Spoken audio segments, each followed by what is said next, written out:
How often do you see something on TV about a drug that people are that may be taking, getting a bad side effect from, and they urge you to call a law firm or whatever? And there's different ones, and usually you know of someone that it affects. Well, there's one out right now regarding women that take it. It's a type of chemotherapy that they take it for breast cancer. So what we did is we brought in the law call team of Reeves Mestayer to talk about this. How are you gentlemen doing? Doing great. Good to see you. Thank you, and good morning. Good to see y'all too.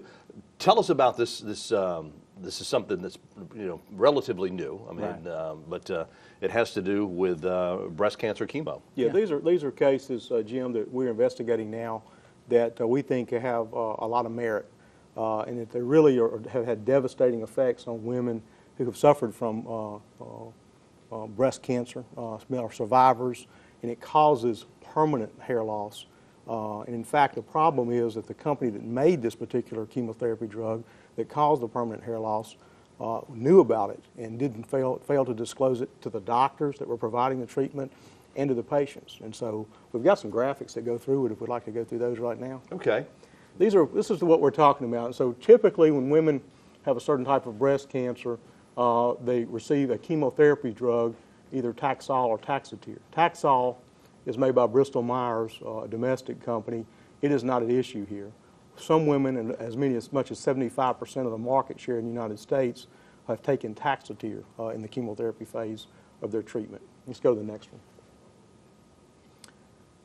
Here's what's really, we think the problem here is the manufacturer of Taxotere, the French company, told the European equivalent of our FDA 10 years ago that as much as 10%, nearly 10% of the women who take this drug will suffer permanent baldness. And this is devastating. A lot of these women in their 30s, 40s, 50s, they survive this hard-fought battle with cancer only to find out that they're permanently disfigured. And it is very disfiguring. Quite often women lose their eyebrows permanently, their hair in patches, a devastating injury. This is what they were telling the European authorities 10 years ago. Okay, let's go to the next slide. There we go. Now, the problem is they didn't tell the doctors in this country what they were telling the European authorities 10 years ago. That was kept from the doctors. It was kept from the patients. So women going in for treatment were not aware of this side effect. Their doctors weren't aware of this side effect, and they were prescribed this drug. Only in December of this year did they finally were forced to put the warning onto the label of the drug, requiring full disclosure that nearly 10% of these women who take this drug will be permanently disfigured by losing their hair. And the real tragedy of this is Taxol, the alternate drug, doesn't cause this problem. And let's go to the next slide. We've got one more, I think. Okay. This is what really is insidious, I think, about this company's conduct and the way it's treated American cancer victims. Taxotere was marketed as being more effective than the alternate drug.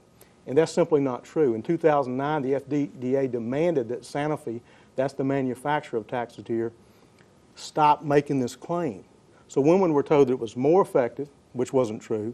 They were not told that it caused permanent baldness, when in fact the company we know, at least since 2005, knew that to be the case because they had told the European authorities that. Tens of thousands of women in this country have taken this drug now. Really? We believe tens and thousands of people, women, have permanent hair loss as a result of it. And I tell you, Jim, when Jim and I started looking at this, I met with some doctor friends of mine, oncologists that specialize in this, and they're completely surprised as we were. They weren't disclosed this information. They didn't know. And they are shocked and upset because, of course, they're trying to do the best they can for their patients, and they weren't provided this information. This information has just gone out, and they're aware of it now, but they weren't for years and years, and, they're upset as well. So it's a bad problem. Is it that easy for these pharmaceutical companies to hide things from the FDA or whomever? We do a lot of this type of litigation involving a lot of these cases, and it's shocking how easy drugs can go on the market without full disclosure and without full testing in a lot of cases.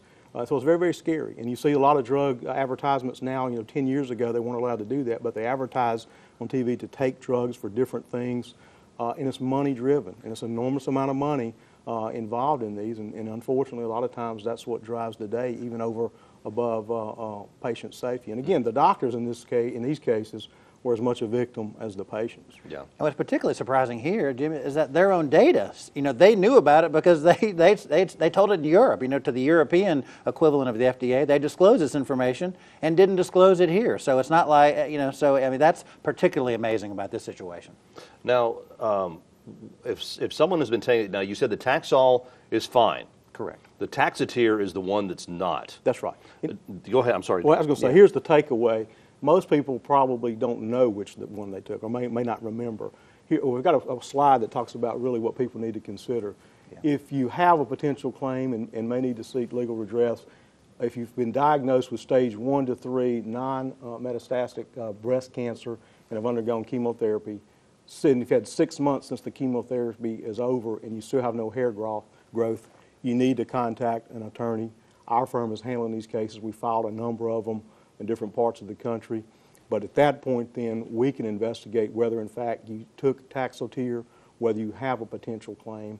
But if somebody meets these two categories, if you have these two, you satisfy these two criteria, you definitely need to call to make sure that you protect your rights, because we can tend to seek significant compensation from this company for what we feel like is an egregious double victimization of people who already have been through chemotherapy, battles with breast cancer, and now are faced with the rest of their life with permanent hair loss. And these are women, and it's a big deal to women. People are just entitled to know the truth. I mean, if this is a side effect, they're entitled to know it, and to hide that and not disclose that, it's just, it's unconscionable. Oh, yeah. Unconscionable. Well, I knew someone about 30 years ago that went through breast cancer twice and went through chemotherapy, and she had, of course, it was the time that they had the little port in there that they put it through there, and then it wasn't a medication that you took out of a bottle like this stuff. Mm-hmm. So I guess this is something totally different that you just, was it just a pill you take it home? Well, it's something that they actually usually administer through an IV. Okay, so they still do it that way. Right. Yeah, primarily. And so the thing is, in this particular case, and what's really so devastating when you meet with these women who've had this problem is, statistics, they'll tell you that about 10% of women will refuse chemotherapy with a breast cancer diagnosis, even because of temporary hair loss. It's that important. It's the single most problematic thing for most women going through this, the most traumatic. And women were taking this, and doctors were prescribing it with no idea that it caused permanent hair loss, and that the alternate product that was just as effective didn't cause any. All right. If they want some more information, I guess they can call you for a consultation? Yeah. Absolutely. And we have a lot of information on our website. We just updated our website with a lot of information about this, and so that's a good place to go. Okay.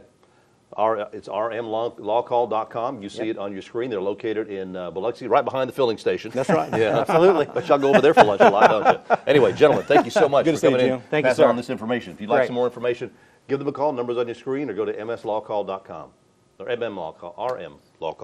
RM Lawcall. There you go.